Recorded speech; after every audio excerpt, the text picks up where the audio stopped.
Olá! Nessa análise, a gente vai mergulhar na ciência por trás de uma mudança de comportamento que, de fato, funciona. E tudo isso com base na pesquisa da incrível professora Katie Milkman. A gente vai entender por que aquela ideia de força de vontade talvez não seja o caminho. E, claro, quais são as estratégias que realmente dão resultado. E para começar, vamos direto ao ponto, quebrar o maior mito que existe sobre mudança pessoal. Sabe aquela ideia de que é só se esforçar mais, tem que ter mais força de vontade?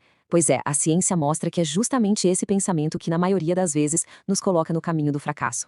O pulo do gato aqui é uma virada de chave na nossa cabeça. É parar de pensar em força bruta e começar a pensar em estratégia e inteligência. Mudar de verdade não é sobre ter mais garra, sabe? É sobre ter o kit de ferramentas certo. E, claro, saber exatamente como usar cada uma delas. Tá, mas por que essa história de depender da força de vontade é quase sempre uma receita para dar errado? Vamos dar uma olhada no que as evidências mostram.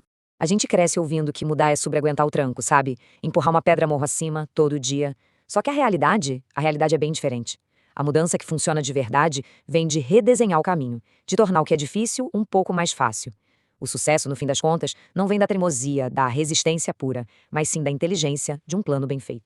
Ok, então, se o problema não é falta de força de vontade, o que está realmente atrapalhando o nosso progresso? A ciência aponta para dentro, para barreiras internas. São padrões do nosso cérebro super comuns e, o mais interessante, bem previsíveis. Pensa assim, é como um médico. Ele não receita o mesmo remédio para todo mundo, né? Primeiro, ele diagnostica a doença. Com a mudança, é a mesma coisa.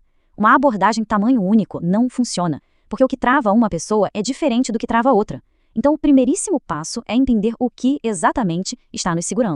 E a pesquisa já mapeou isso. Existem 7 grandes obstáculos psicológicos que, vira e mexe, aparecem para todo mundo. Tem a dificuldade de simplesmente começar, sabe? Aquela inércia. Tem a impulsividade, que é aquela vontade de escolher o prazer de agora, em vez da recompensa lá na frente. A famosa procrastinação, claro. O esquecimento, nossa, quem nunca, né? A gente esquece e sai do trilho. A preguiça, que na verdade é a tendência do nosso cérebro de pegar o caminho mais fácil. A falta de confiança na própria capacidade de conseguir. E por fim, a conformidade, que é aquela coisa de ir na onda do grupo. Sacar qual dessas barreiras está no caminho, esse é o grande primeiro passo para escolher a estratégia certa. Beleza, agora que a gente já conhece os inimigos, digamos assim, bora mergulhar no nosso kit de ferramentas. E não é qualquer ferramenta, não. São estratégias com base em ciência, pensadas para derrubar cada uma dessas barreiras. Para aquele primeiro problema, o de dar a partida, existe um truque psicológico muito poderoso. É o chamado efeito do recomeço. A ideia é bem simples. A gente usa momentos que parecem um novo capítulo na vida para pegar aquele empurrãozinho inicial. É que esses momentos criam tipo uma linha na areia, sabe? Eles separam a gente dos nossos tropeços do passado e dão uma injeção de otimismo. E o mais legal de tudo é que não precisa esperar o ano novo chegar. Toda segunda-feira é um recomeço. O primeiro dia do mês, também.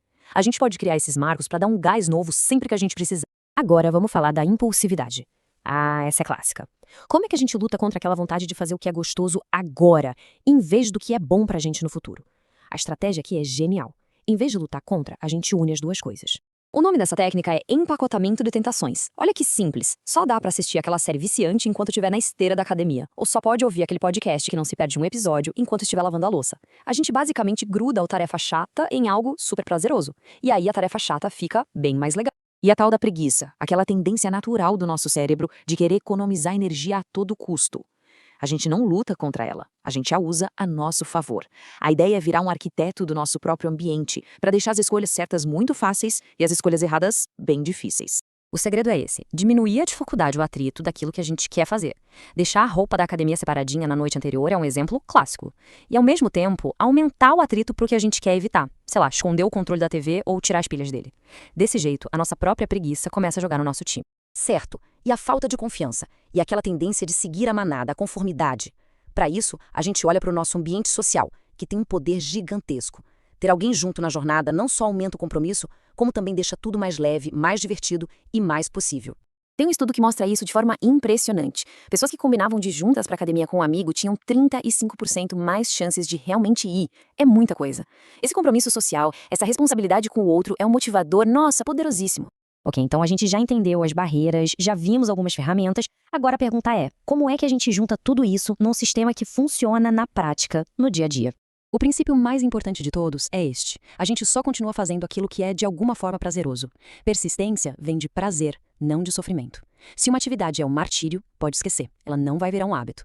A diversão nesse jogo não é um luxo, é um ingrediente essencial para dar certo no longo prazo. E aqui entra a tal da mentalidade de crescimento, que é fundamental. É basicamente olhar para um tropeço não como um eu sou um fracasso, mas como um ok, o que eu aprendo com isso? Cada escorregada não é uma sentença de que não somos capazes. É só um dado, uma informação valiosa que diz, ei, talvez essa estratégia precise de um ajuste. Então, a estrutura fica assim, bem simples. Primeiro, defina uma meta bem pequena e concreta, nada de coisa vaga. Segundo, identifique qual daquelas 7 barreiras está pegando mais. Terceiro, escolha a ferramenta do nosso kit que ataca exatamente essa barreira. E por último, mas talvez o mais importante, se dê a permissão de não ser perfeito.